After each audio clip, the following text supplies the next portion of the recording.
Hey everyone, welcome to NLP Today. Today is like how to make your trainings unforgettable, right? So why do I want to do that? Would you rather just be good, or would you rather be unforgettable as a trainer or a speaker, even if you're doing public speaking? Who makes, outside of the sports icons and the best-selling authors, who makes the best public speaker? It's people that when you hear them talk, it's unforgettable, right? And so why does this happen? Why does our trainings kind of go south, right? In this world, hypnosis, NLP, coaching. Well, I think it's because of the way that we look at teaching people, right? Because you're going to default to the way you were trained a little bit, right? When you were a kid, you went into school in the Western world, you went into school, right? And basically you went into a system that creates workers, right?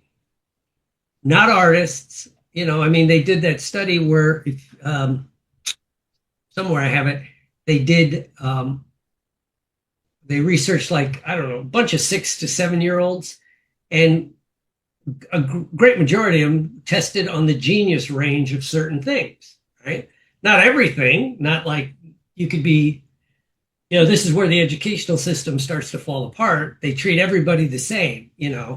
I might be good at one thing and Bruce or David is good at something else, but they're going to lump us in the same thing, right? But they looked at these kids that were basically all rated as genius, especially in a certain field, or a certain type of study. And then they kept testing them over the years. And by the time they got into high school, only like 2% would be rated geniuses. So all that says to me is the educational system beat it out of them, right? Because they're creating workers. It was formed at the turn of the century, the 2 centuries ago, the 1800s going into the 1900s with the Industrial Revolution. We needed people to go to the factories and the offices and all of that. We didn't, and we went from the one-room schoolhouse, which, when you look at, like, the one guy did a study on it. When you're in a one-room schoolhouse, so you have mixed grades, mixed ages, what begins to happen is the older students will mentor people, the younger students, in the things they're good at. And it became kind of like a self-selective thing, like you'd see in a tribe. Bruce's current thing, would you see in a tribe? They don't ask a warrior to teach young men how to be shamans. They let the shaman teach shamans. They let the warrior teach warrior, So anyway, if you look at it this way, with what we're doing, we're not creating office workers. We're not creating factory workers. We're creating artists if you're training people in this skill set, right? And so, the problem with the system is, it's all, like I said, it's all the same. It's a cookie cutter approach, right? I think Michelle jumped on the call. She could tell you, with the standardized testing also came standardized teaching, right? No creativity in the teaching anymore, right? And you even see it ripple up into the colleges, right? I don't want to get into whether you think it's right or wrong, but a lot of the stuff that's happening in colleges, it's like, you had to be part of the system, right? Which also gets interesting because you see some of the best and brightest teachers end up leaving the field at at every level, because it's like, you're teaching people things that don't work. But I've seen this leak over into what we do, right? With a lot of the trainings I've been at. It's like, my job here is to install information or impart information. Okay. But that, again, that's the system that assumes everybody wants the same thing in the audience. For what we're doing especially. But even in, a high school situation, right? The kids that want to be artists don't necessarily have to worry about trigonometry. Right? It's like, so, but again, we assume they all want the same thing. And we take away the fact, like, especially for what we do is, you're doing a seminar, workshop, or online or live. Why are they there? Right? Why do they come to that seminar? What is their hopes or dreams? This is where I always default to Tony Robbins because he did it better than anybody. Because he came out of Jim Rohn's seminar system. Everybody forgets he already knew how to do very successful seminars. Because Jim Rohn was the most successful, if not the most successful seminar guy in the, I think, late 60s and 70s, right? His videos are still online. Of course, now with AI, it's kind of convoluted a little bit, but still his stuff where he would impart information, right? And so Tony Robbins looked at it, but he also said, not everybody in the room, why are they there? What do they want, right? They want motivation. They want to get ideas. They want to be stimulated, right? So what are their hopes and dreams, if you will? People who've taken my classes know I talk about the magic sentence. If you encourage their dreams, justify their failures, confirm their suspicions, allay their fears, and create a common enemy, people will follow you, right? And so he figured out better than anyone, because when he first started, he was working for Jim Rohn, doing the Jim Rohn seminars, in corporates, and he started doing the big public ones with Jim Rohn. Well, two things happened. He knew that he was never going to take over the Jim Rohn empire, right? And he also began, after he went and learned hypnosis and NLP, it gave him a methodology to install what Jim Rohn had talked about, right? Because even Jim Rohn said, motivation without action is useless. Information, what do they say? Knowledge is power. I forget which genius said, no, applied knowledge is power. Knowledge itself, we all know somebody that's brilliant that basically they're a loser. I don't know, that's a judgment call, but they're not doing anything with that. So can you apply the knowledge, right?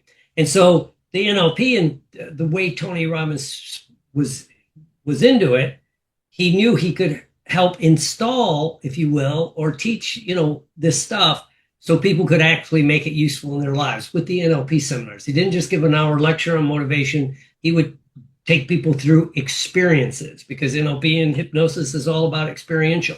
Unfortunately, I will say, too many times to a lot of conferences over the last 35 years is even in the hypnosis and NLP world, it's starting to really remind me more and more of the psychological and social work world, where people will talk about an experience but never do the experience. Right? They'll talk about it, but they don't do it, right? And so Tony Robbins began to get that shift. And he knew that a lot of people in the room coming to an NLP or hypnosis seminar, they're never going to become an NLP trainer. They're never going to open up a clinical hypnosis, even if it's a hypnosis training. They may never have any desire to open up a hypnosis clinic. And yet everybody acts, that's where, as my one friend said, in a way, hypnosis and NLP reminds them of a multi-level marketing system. We get you in at the basic level, but wait, there's more. You need the master level, but wait, there's more. Then you get them in the trainer level. Okay, now take this out and sell it to your friends. I don't know if anybody's ever been around a multi-level marketing, but that's the way it seems to be, right? But not everybody wants to do that, right? So can we, begin to break it down? Because if you stay in the system, this is where you see a lot of the trainers, they look the same, they teach the same info, the same cookie cutter approach. It's like high school, college, it's like there's no feeling in it, So if we're going to look at it that way, well, what makes the difference, right? What makes the difference? And right now, if everyone would think about somebody in a teacher they had, an instructor in high school or college, or if you seminars, workshops, whatever it happens to be, who are the ones you remember? Right? It's generally, it's not for not what they taught, it's for how they made you feel. Right? The guy, high school teacher I had for science, Gustav was his name. And what I remember is he made you feel like you could do it, or me do it. I don't know about everybody else in the class, right? And he kept things light, and he never, what do you call it? Downgraded anybody, but anyway, he made you feel good. It was one of the classes I wouldn't ditch in high school, right? Uh, and, I took all the classes I could with him. And when I think about college, same thing. There was one teacher. He was funny. He connected with people, and he made you feel like you could do it. It was social psychology. He could make it understandable, give real life examples, and make you feel like you could do it. Right? In my own self disclosure, the person I remember the most when I first got into acting at the American Academy of Dramatic Arts, and I hadn't been around theater, didn't take theater or public speaking in high school, none of that. So I walked in, and there's, Nick Cassavetes was in my class, who was the son of John Cassavetes and Gina Rollins. I mean, I had all these. It's like, it was wild, right? And the teachers there was a few I remember because they made me feel terrible, but there was one, right, that stands out to me. I can picture him, and I'd have to look his name up, right? He's a big guy with long flowing hair and a beard, and this was in the late 70s. Jewish guy from the Bronx, I remember that. No, you're telling me Jewish people are in show business? And but he directed like 80 episodes of Bonanza, Gunsmoke, and stuff like that. And he'd always joke, I never even seen a horse up close till I directed the first episode. But he would talk about, he would always say, and he made you feel like you could do it. Does that make sense to everybody? And he it's probably why I'm still doing it, right? And so, and the way he made you feel, right? Because again, you're not remembered for what you teach, you're remembered for how you make people feel, right? And there's an example people talk about. They looked at, I think it was the Wharton School of Business, Carnegie Mellon, one of the big schools of business, the one that, like, if you're in that graduate program, BA program, you got it, right? And they went back and talked to these people from 20 years, that went there 20 years ago. And they talked about their favorite teachers and what was it. And they, and as you could imagine, you got brilliant guys and girls, and, they had different ones. But the one that was mentioned the most, and they'd all say, there was this teacher who wore red Converse gym shoes with his suits. It was I think it was the Wharton School of Business. So these guys are dressed up, right? Because they're also consultants and all of that. But he always wore those red shoes. And he talked about making it just part of him. But then they'd say, it was the shoes, but he made them feel good. He made them feel like, you've crossed the toughest boundary. You're here. It's like my friend Dr. Butler says, once he was in medical school, one of the teachers says, hey, you passed the hard part. Now just don't kill anybody and we'll be fine, right? And so it was the way they made them feel, right? And sometimes just standing out. And many people remember people for different things, but generally it's not just the information they impart. Because again, if that's all you're focused on, you become very cookie cutter. You got to have the perfect PowerPoint. You've got to have the perfect this thing. You got to have the perfect that thing, right? Which reminds me of another cool example. It's the paradox pottery, the pottery paradox, excuse me.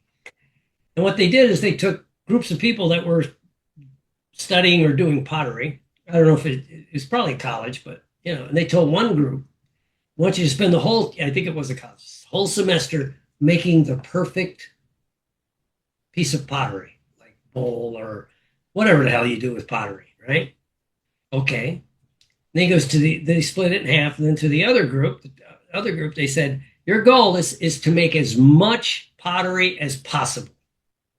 Just crank it out. You'll be judged on how much you create. The other group would be graded on whether it was perfect or not, right?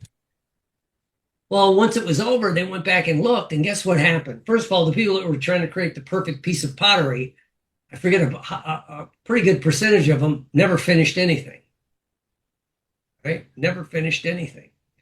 Because they got caught up in making it better, making it better, making it better. But the group that was being graded on just creating as much content as possible also created the best pottery, judged by outside people that was just looking at it, right? Because you learn by doing. And especially in something like art, this and that. And I would say teaching and what we do in the NLP and the hypnosis world is more art. And you really learn by doing, And like I said, I default to that. I think his name was Peterson, the acting guy I had at the American Academy. He says, you're really going to learn when you get on stage or on set. Right? We'll teach you the skill set in the classes, but you're going to learn once that guy yells action, right? Or if it's a stage, once you step on stage, right? Then it's, if you've ever played sports, a lot of the good coaches will tell you, you practice hard, you learn the plays, but you really get good at it when you do it over and over and over again. You're not just studying it, reading it, doing that, right? So again, like the red shoe study, or if you do something to stand out a little bit different, and going back to Tony Robbins to tie it into our dear friend Tony, when he first started doing this in the 80s, most of the NLP guys were very Bandler-esque, right? They had the, very casual t-shirts, gym shoes, right? It's also why the psych world didn't take them serious. They're paying all this money for training. Bandler comes out with a dirty t-shirt with coffee stains, and, so all the NLP people, a lot of them were following that, very just laid back. It was, in the original NLP group was all these burned out hippies from Berkeley, California, right? And Mr. Reed could tell you that was late 60s, early 70s. That was a different place, right? So here comes Tony Robbins, right? Who's, first of all, physically imposing. And he showed up like he was right out of the movie Wall Street, right? I still remember that. White shirt, red tie, red suspenders when he'd take his jacket off, right? Very buttoned down, very professional.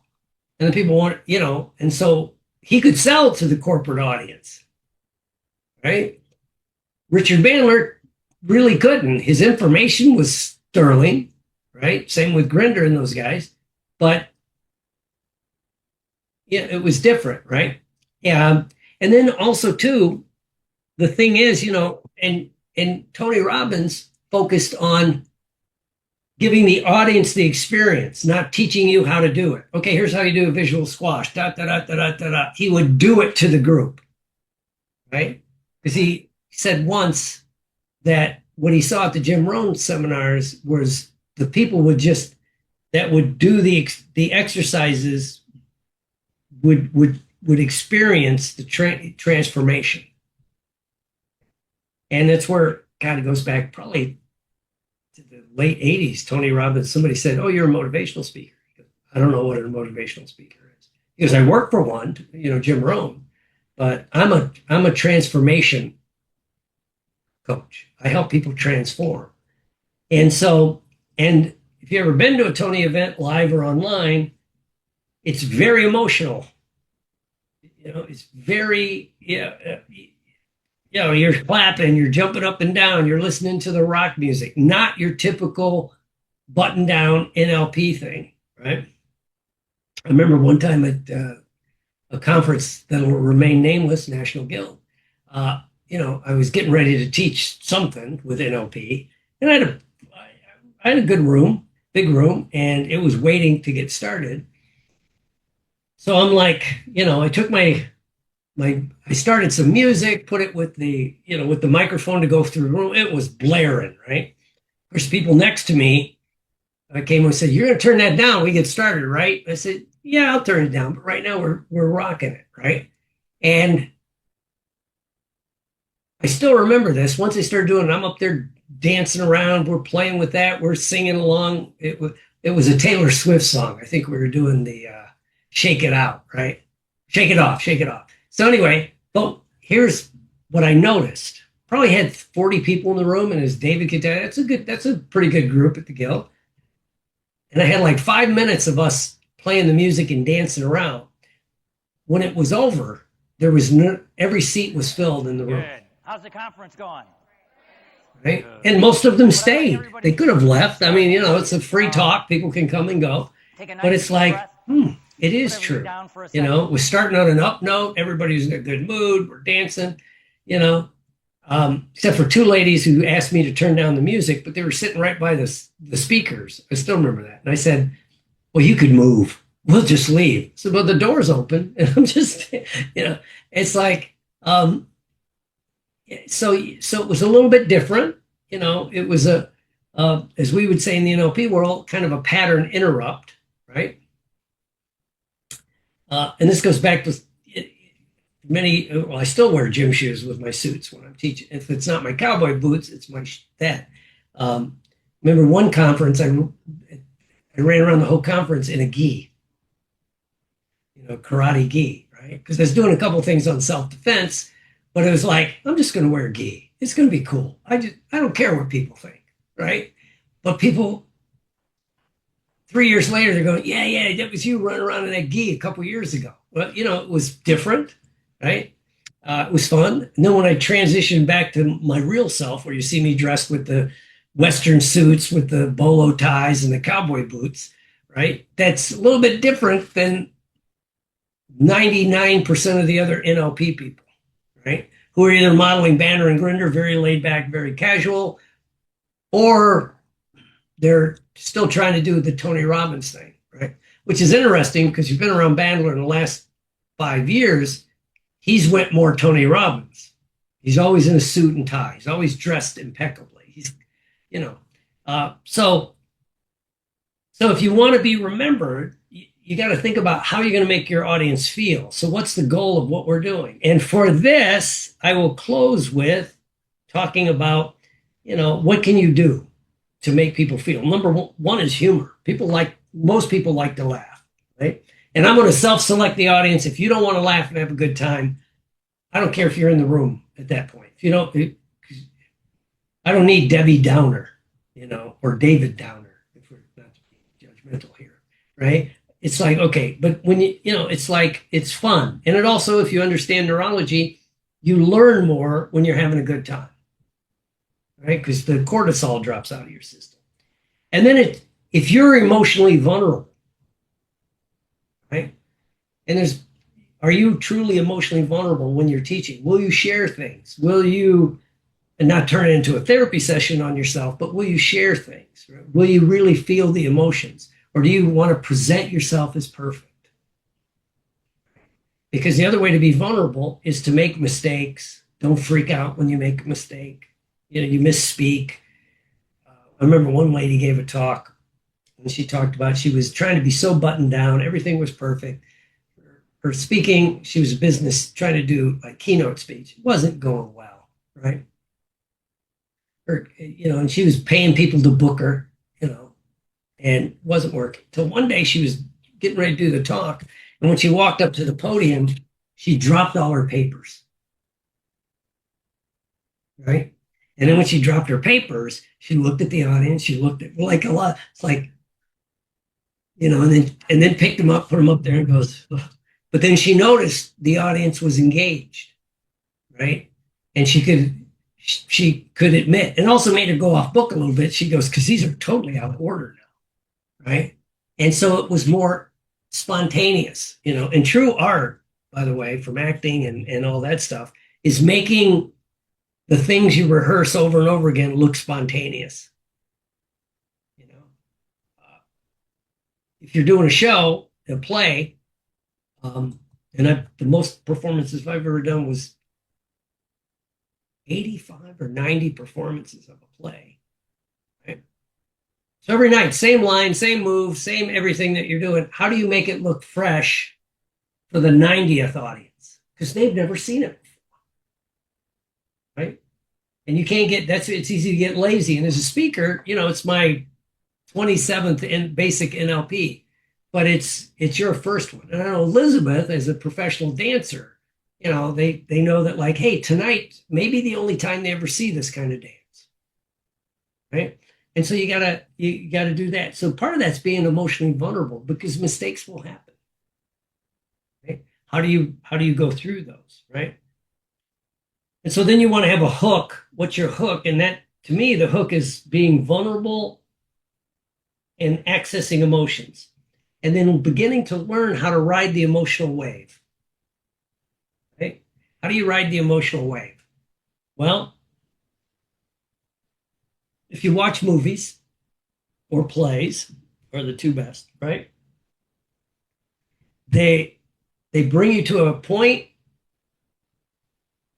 and then it's going to naturally subside, right?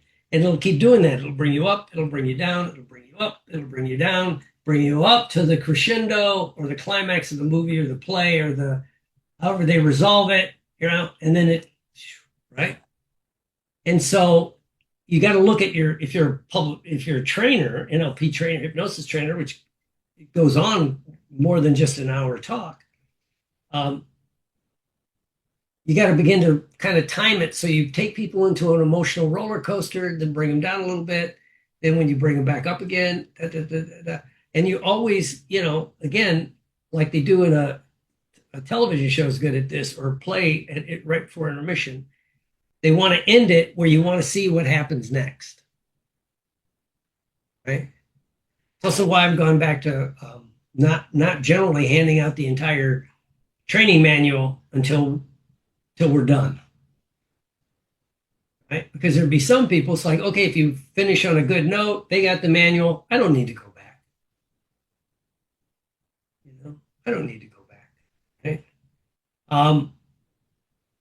Last night I was watching a movie because I've been asked to direct another play, right?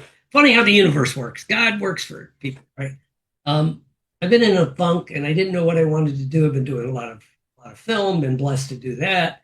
But I was malcontent, right? I just, no zip, no zap, So I was supposed to be in Chicago, go to Chicago to film a movie. Well, it gets canceled.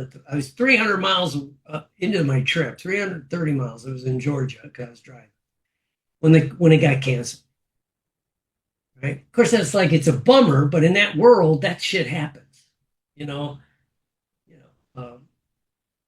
Earlier in the year, I was supposed to do one, and the director ended up in a hospital. So shit gets canceled. It's just nature of that beast. So, I was a little bit bummed out. Like, what am I going to do? I don't know about anybody else if you get on the pity pot when that shit happens, right? So I came back, home, and I decided, little theater group I used to do a lot of theater with, and I'm going to show in a play in a couple years.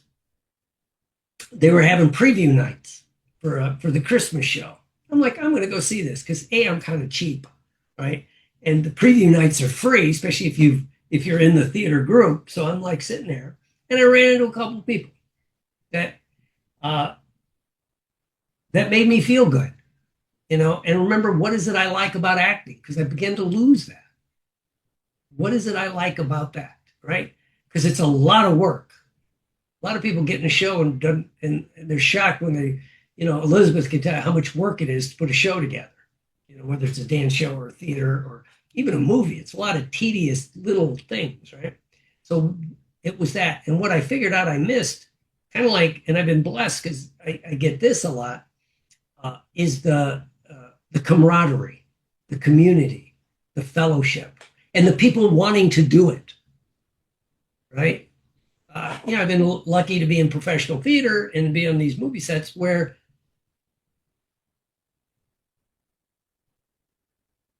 a great majority of the people are there for the paycheck. They're good. They're good, but they're going to, and plus the way it's set up, especially in film, I shoot tomorrow, I get there this afternoon, I go tomorrow, show up on set till they say I'm wrapped, and then you're out. You're not, there's no, and I say that, somebody goes, oh, but no, take away, you're an A-lister and you're in every scene of the movie. That's a little different, right? But for most of us, right? But in theater, I don't care if you got the smallest part or the biggest part, you're at 90% of the rehearsals, right? And you're doing that, and you're creating that camaraderie, that community, right? And so I'm like, I need to do a play, right? So I just found out what's going on. And then yesterday, I get an email out of nowhere. Well, would you like to direct Dial M for Murder? Because the director they had set up, and it goes up, we audition next month,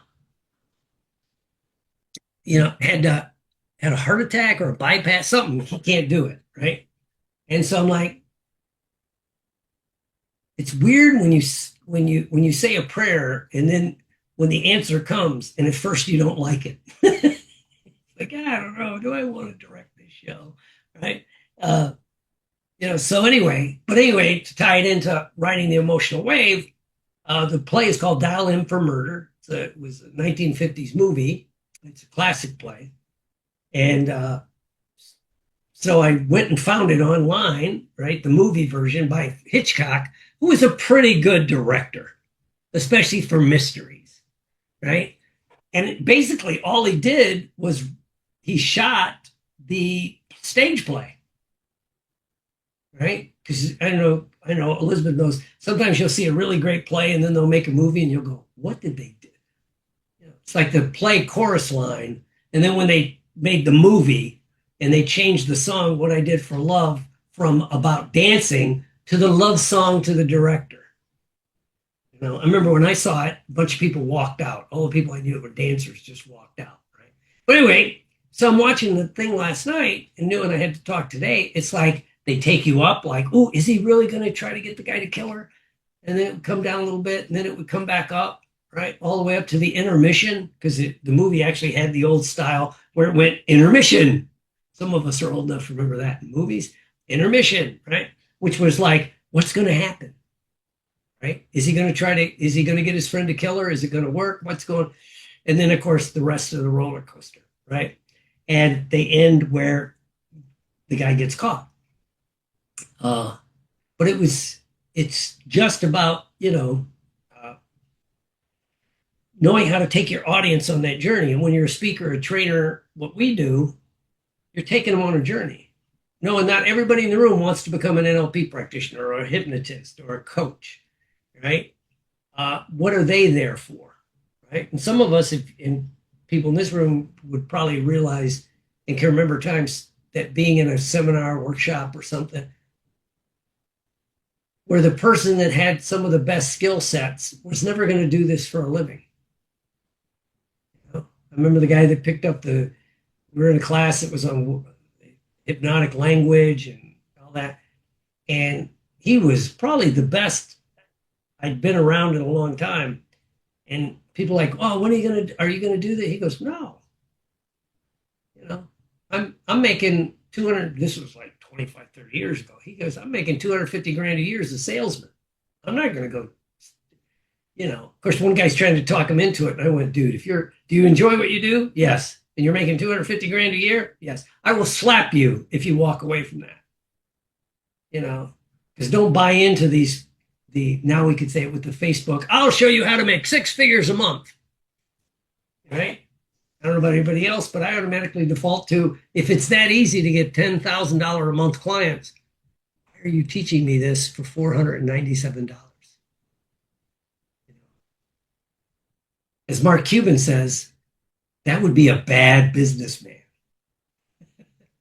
So anyway, so you got to take them on these emotional roller coasters, and that's how you get that. And if you're vulnerable and you're open to it, again, not afraid to make mistakes, revealing some things about yourself, not going too much, but admitting you're human. That creates the connection loop with people in a different way. And again, I default going back to Tony Robbins as I get ready to wrap. If you've been to Tony events and that, he will openly talk about the shit he screwed up. Being bankrupt, doing this. It's like, it makes him human. Too many people think like, oh, you're going to get this skill set, you're not going to be human anymore. So anyway, that's how you become unforgettable, right? Because again, you're not just trying to be a Tony Robbins or a Bandler or a Grinder or something like that. You're yourself, and then if you take them on that emotional roller coaster, that's what makes the seminars, memorable. I don't want to say unforgettable, but memorable. Because again, when I got ready to teach this, I was thinking about those teachers that impacted me, like the high school guy. I can't remember one thing he taught, right? But he made you feel like you could do it, right? In fact, I took a math class with him, and I actually did pretty well. And so yeah, because that's what we do. And I think, and I will close with everyone, if you're in this field, the number one thing you need to do is make everybody feel like they can do it, right? Because they're communicating, they're doing this stuff, Too many of the trainers, they become rule organizers, right? You got to do step 1, step 2, step 3. In fact, I saw it at a seminar where a person was talking about they helped somebody change, and the person said, did you go through this protocol? And the person went, no, like when we got started, we did this at work. Well, no, you need to go back and go through, and I'm like, dude, that'd be like if I had heart surgery and it worked, but they skipped a step. You're going to say, cut me open again, So anyway, that's it. So that's being a little bit like unforgettable, create systems that work for you, and don't think of like the Western system where everyone's the same and we move through levels, right? And because we're not. So if you want more information about this, just reach out. I just wanted to do this talk to make another video for my YouTube channel. I got to create more YouTubes. So thank you very much. So you train like a performer to be an elite public speaker. That's coming up soon. Again, if you like this kind of stuff, the thing to avoid is boring people with facts. The things to do is tell a story and excess emotion. That influences people. Wherever you're watching this, make sure you subscribe and please leave a comment and tell everyone around it. I'm looking forward to hearing from you. That's HortonPsychology.com.